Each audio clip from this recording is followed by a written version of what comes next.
My husband asked me to sign over the beach house on a Monday morning.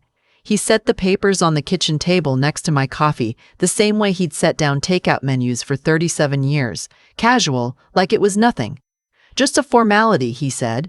Tax reasons. I signed. That was my first mistake, my last one. Good morning, dear friends. This is Emma, and I'm so glad you're here with me today. If this is your first time, welcome.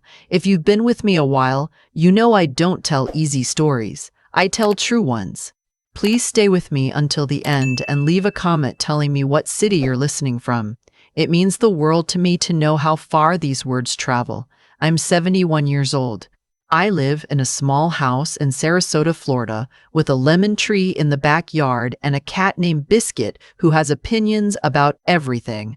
My life is quieter now than it's ever been. Quieter, and I'll say it plainly, happier. But it took me losing almost everything to understand what everything actually meant. My husband and I met in 1983 at a hardware store in Tallahassee. He was buying paint. I was buying a doorknob. He made a joke I can't remember and I laughed anyway, and that was that. We married 11 months later. I was 28. He was 32. His name is Walter, and for most of our marriage, I thought I knew him completely. Walter was in commercial real estate. He bought distressed properties, renovated them, flipped them or rented them out, built himself a reputation over the decades as a man who could see value where others saw rubble. I was a registered nurse for 22 years. Then our youngest was born with a heart condition that required multiple surgeries, and I left my job to be home full-time. Walter said it made more sense. He was making good money. He said he needed me home. I believed him on both counts. What I didn't fully understand then, and what I understand completely now, is that the moment I left my nursing license behind, I also left behind the one thing that was entirely mine. My financial independence, my professional identity, my exit, if I ever needed one. I didn't think I'd need one. The signs were there, they always are, and we always find a reason to explain them away. Walter started working later, not dramatically, not all at once, but gradually, the way a tide goes out, conference calls at 9 p.m. A second cell phone he explained as a work phone, weekend trips to look at properties in Tampa and Naples and places far enough away that I couldn't easily drop by. He started dressing better, not for me. I noticed that part. He stopped noticing me back. I told myself it was stress. His business had grown enormously in the past 5 years, and with growth came pressure. I told myself I was imagining things. I told myself a lot of things in the quiet hours when he wasn't home. The beach house was in Anna Maria Island. We'd bought it together 18 years ago, a worn-down bungalow 1 block from the Gulf that smelled like salt water and old wood. I had helped pay for it with an inheritance from my mother. We spent every August there for the first 10 years. Sandcastles with the grandchildren, seafood on the back porch, Walter and I drinking wine while the sun went down over the water. That house held the best memories of our marriage. When he put the transfer papers on the table and said it was for tax reasons, I was distracted. Our son had just called about a problem with his own mortgage. I had soup on the stove. I signed without reading closely enough, and I will carry that moment with me for the rest of my life as a lesson I paid for dearly. 2 months later, he told me he wanted a divorce. We were sitting in the living room after dinner. He turned off the television, which he never did, and I remember thinking, before he even spoke, that something was very wrong. People don't turn off televisions to say good things. I haven't been happy for a long time, he said. I think we've grown in different directions. I looked at his face, this man I had nursed through a knee replacement and a bout of pneumonia, whose children I had raised, whose mother I had visited in the memory care unit every single Thursday for 3 years until she passed. I looked at his face, and I didn't recognize it. How long? I asked. He didn't answer that question. He had answers prepared for other questions, but not that one. He told me he'd already spoken to an attorney. He told me he'd been thoughtful about this and wanted to be fair. He slid a folder across the coffee table, the same way he'd slide a contract to a seller, practiced, businesslike. Inside were divorce papers already drafted, his name on everything. The rental properties, the investment accounts, the beach house. His reasoning, as written by his lawyer, was that he had built the business assets and I had not been financially contributing to the household for the past 19 years. 19 years. as though raising 3 children, managing a home, caring for his mother, supporting his career through every late night and every stressful deal and every moment he needed someone to come home to, as though none of that counted as contribution. I closed the folder. "I'll need time to review this," I said. My voice was steady. I was proud of that. Inside, I was shaking apart. That night I lay in our bedroom, which suddenly felt like a room I was borrowing, and I thought about what I actually had. Legally, financially, practically. I had my Social Security, which I hadn't started drawing yet. I had a small savings account I'd kept from before our marriage that I'd never touched, maybe $11,000. I had jewelry, some furniture. What I did not have was my name on the rental properties. I did not have my name on the main investment account. And I had, 2 months ago, signed my name off the beach house. I gave myself that night to be afraid. Just that one night. I cried into my pillow so he wouldn't hear me through the wall. Then I got up, made coffee, and I started thinking. I am the daughter of a woman who raised 4 children on a postal worker's salary after my father left. My mother never complained. She planned. She was the most organized person I have ever known, and she raised me to pay attention, to keep records, to know what I had and where it was. I had let myself get lazy inside a marriage I trusted, but the instincts were still there. The first call I made was to my daughter. She answered on the second ring, and when I told her what was happening, she went very quiet for a moment. That quiet was worse than crying would have been. "Mom," she said, "he's been seeing someone. I had suspected. I had not wanted to know, but now I needed to know everything." She told me what she knew, which wasn't much. A woman connected to one of his development projects, younger. She had seen them together at a charity event 6 months ago and told herself it was professional. She had not told me because she didn't want to hurt me without being certain. I understood. I didn't blame her. "I need a lawyer," I said. "Not a divorce lawyer yet. Someone who handles financial investigations. Can you find me a name?" She called back within the day. The name she gave me was a forensic accountant, a woman named Sylvia Park, who worked out of a firm in downtown Sarasota. My daughter said Sylvia had helped a colleague untangle a business dispute and was known for being thorough and discreet. Thorough and discreet. That was exactly what I needed. I used money from my private savings account to pay the consultation fee. Sylvia's office was clean and spare, overlooking a parking garage. Nothing fancy. She shook my hand and looked at me the way I used to look at patients, assessing. Not unkindly. I told her everything.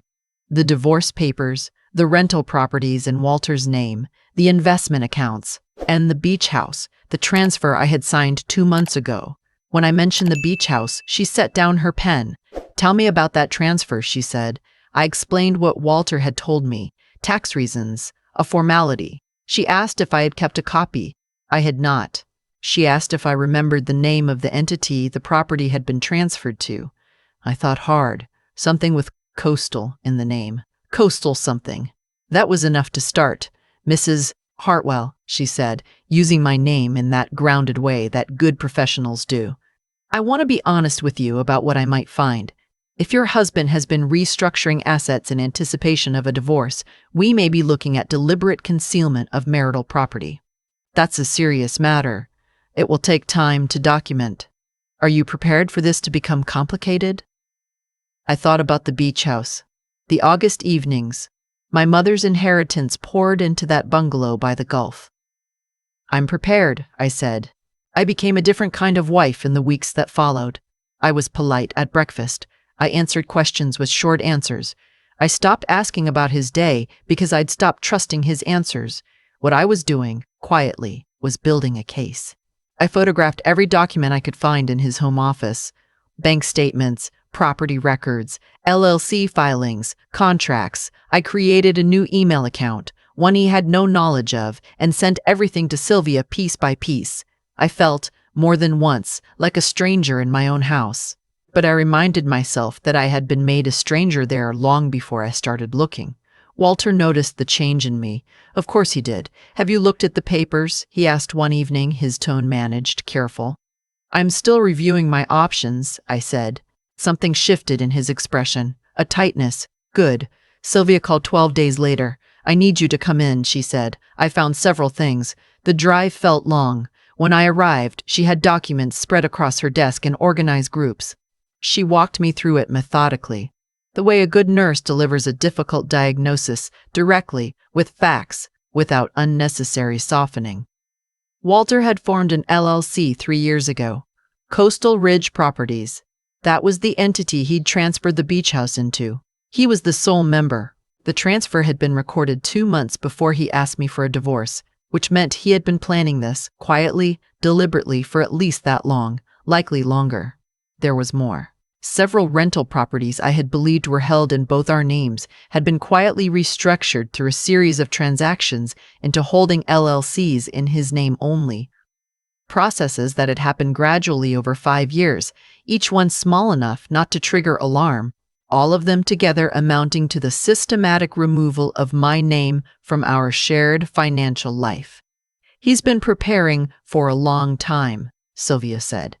How much are we talking about? I asked. She gave me the number. The beach house alone was worth $420,000.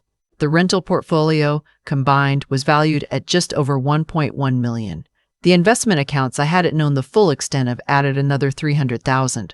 Altogether, the marital estate was significantly larger than what had been disclosed in his divorce papers. Much larger. Can we prove the concealment? I asked. We already have, she said. That evening, Walter came home and found me in the kitchen making dinner.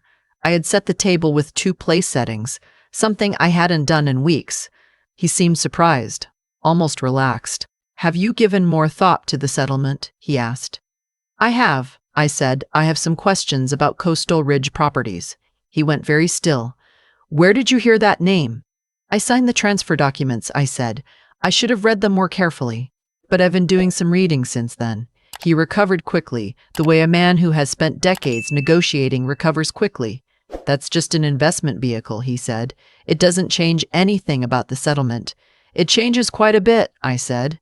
But let's have dinner first. He didn't eat much. The next morning, I retained a divorce attorney. Her name was Joanna Esterhazy, and she came recommended by 2 different women in my book club who had both been through difficult divorces and both come out standing. Joanna was in her late 40s, direct, unhurried, with the particular calm of someone who has heard every version of the story and is not surprised by any of it.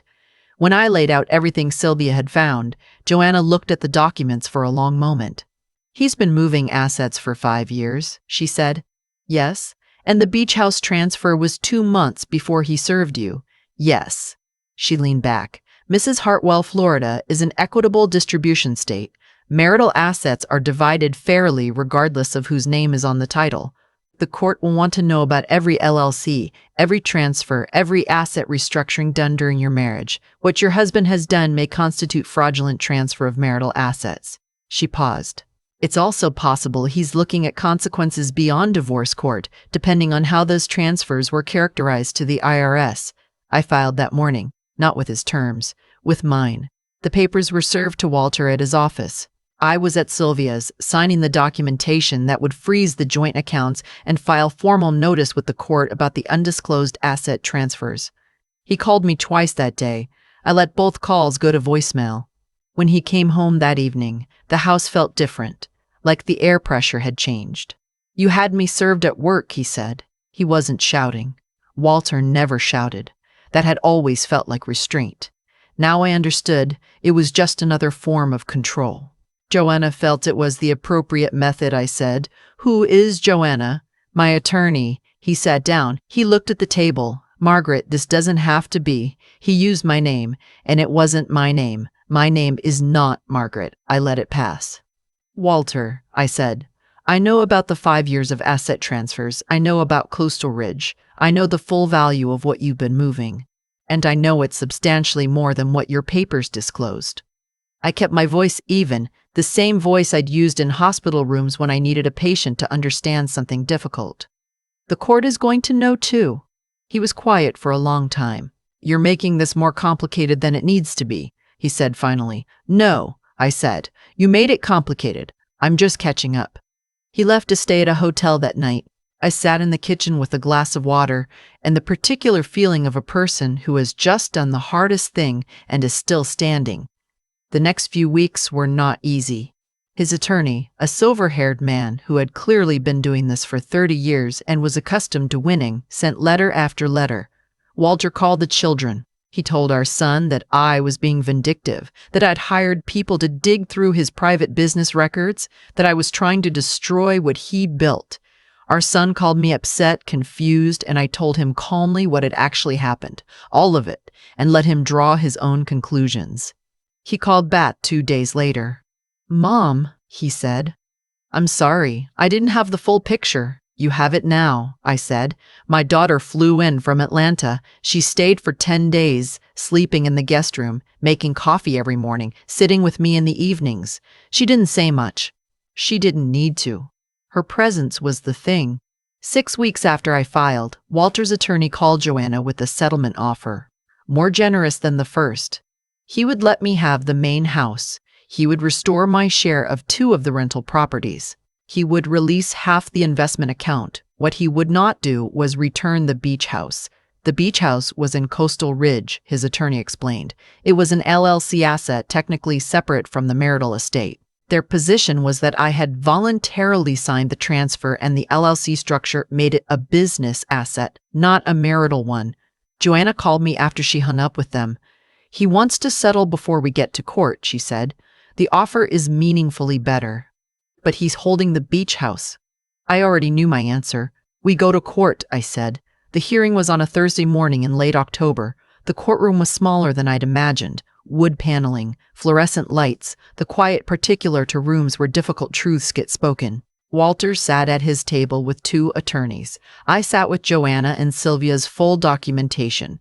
The judge was a man in his 60s named Whitfield, and he had the expression of someone who had spent 25 years watching people lie to him and was no longer interested in watching it.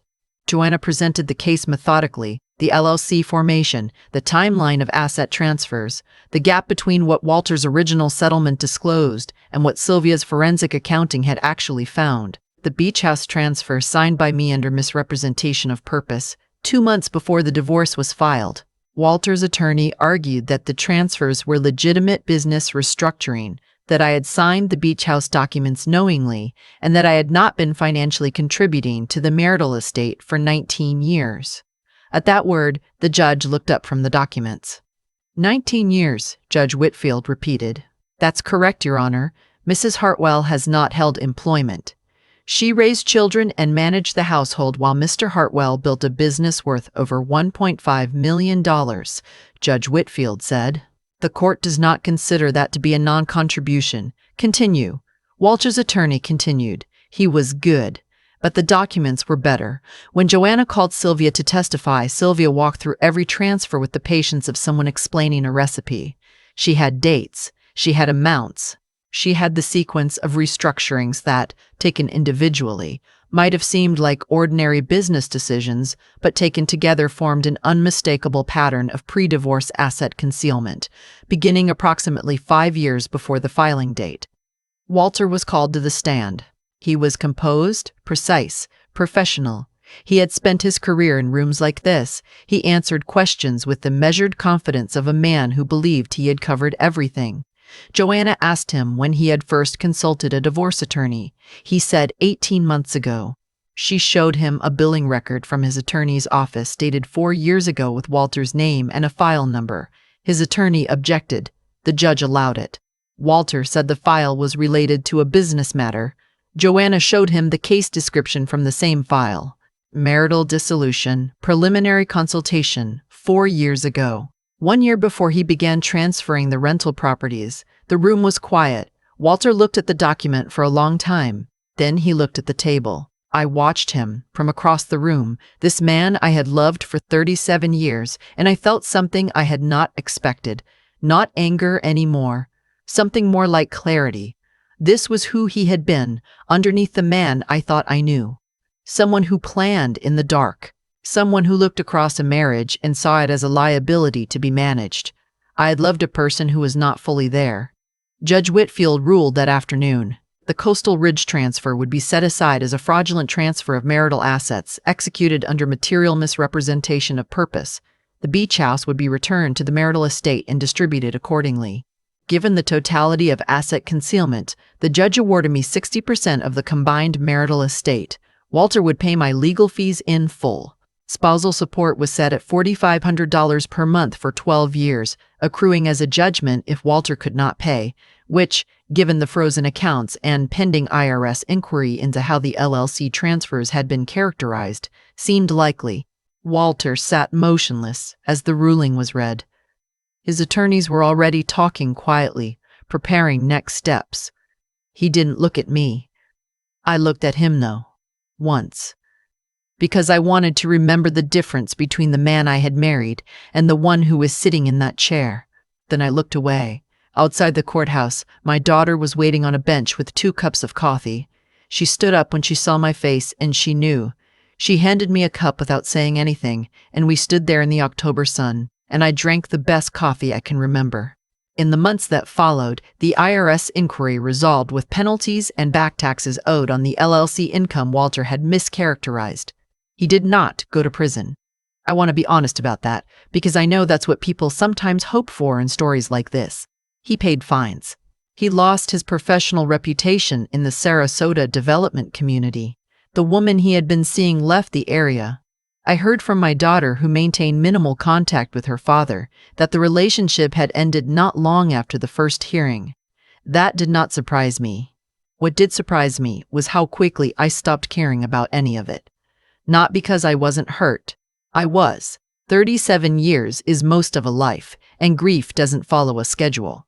There were nights in the first year when the weight of it was real and heavy, and I let myself feel it. My daughter called every few days. My son drove down from Jacksonville twice and took me to dinner and let me talk. I went back to church where Ruth Henderson, who had divorced her own husband 20 years ago, squeezed my hand and said only, "You'll be fine. It just takes longer than you want." She was right about both things. I sold the main house 8 months after the divorce was finalized. I could have stayed. The court had given it to me. But I found I didn't want to live inside the architecture of a marriage that had been quietly ending for 5 years without my knowledge. Every room held the shape of something that hadn't been real. I wanted rooms that were mine from the start. I kept the beach house. I want you to understand what that means to me. My mother's inheritance went into that house. 18 summers with my children and grandchildren happened in that house. Walter tried to take it as the first move in a strategy he'd been building for years, and he failed.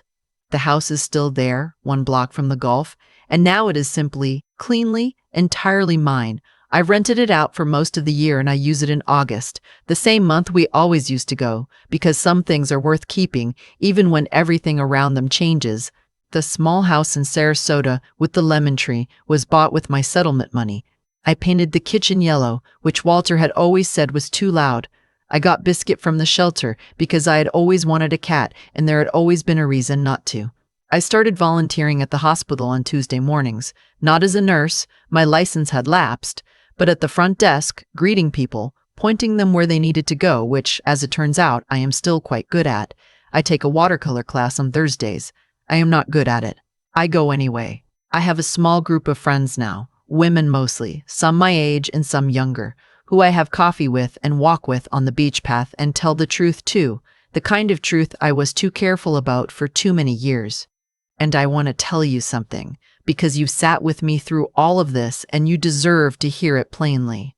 I do not regret my marriage. I know that might sound strange. I had 37 years with a person I loved who could not sustain being loved well. I had children. I would not have any other way. I had years that were genuinely good and years that were diminished, and I didn't always know which was which while I was living in them.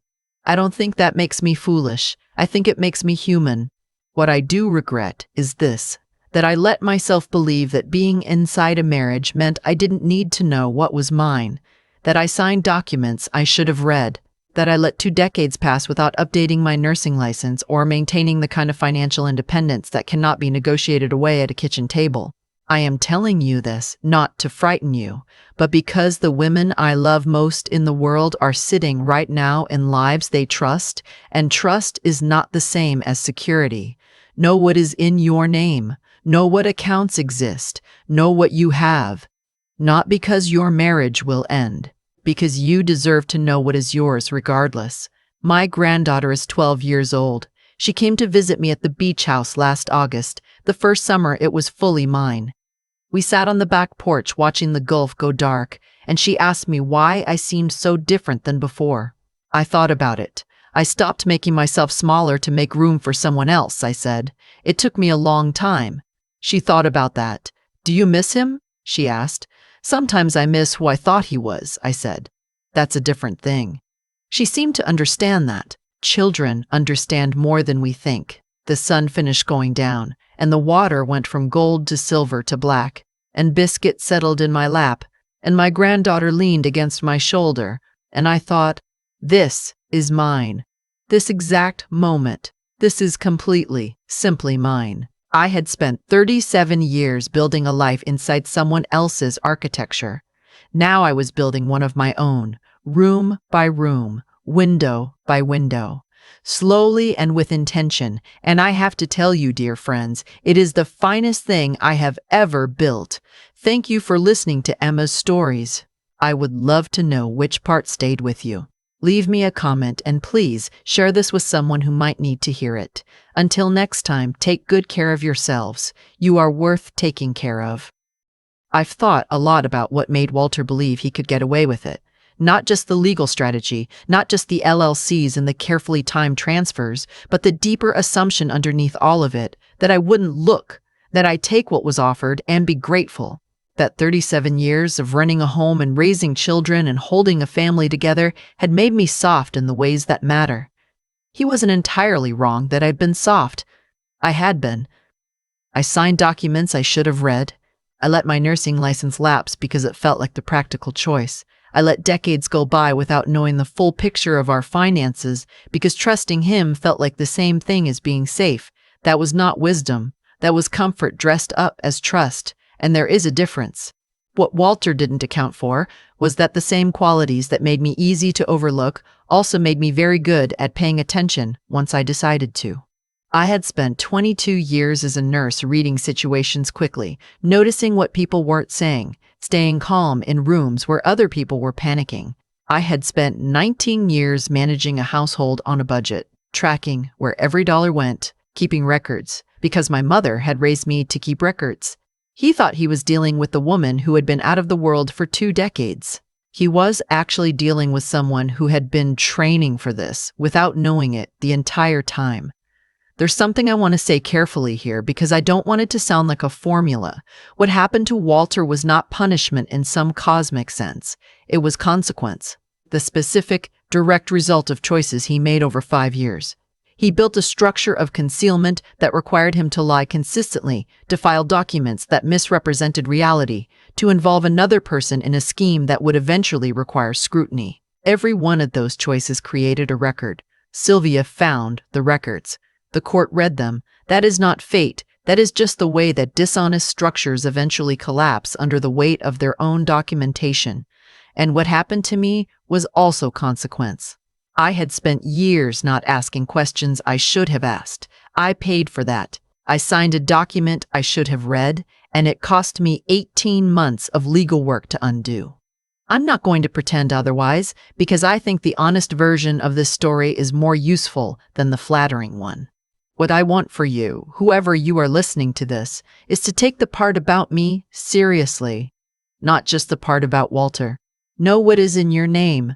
Not because your marriage is in danger, because you are a full person with a full stake in your own life, and no one should be the sole keeper of that information except you. That is not suspicion. That is just being awake. Joanna told me once, near the end of everything, that the women who fare best in situations like mine are rarely the ones who fought the hardest in court. They're the ones who showed up prepared, who had the records, who had already thought carefully about what was theirs before anyone tried to take it. I think about my granddaughter on that back porch in August, leaning against my shoulder while the Gulf went dark. I think about what I want her to know before she ever needs to know it. Not fear, not suspicion, just the quiet, grounded understanding that she is worth knowing completely, including her finances, her name on paper, her own independent footing in the world. That is what I'm still learning to give myself, honestly. at 71. It's not too late. It was never too late. That is the one thing I am completely certain of.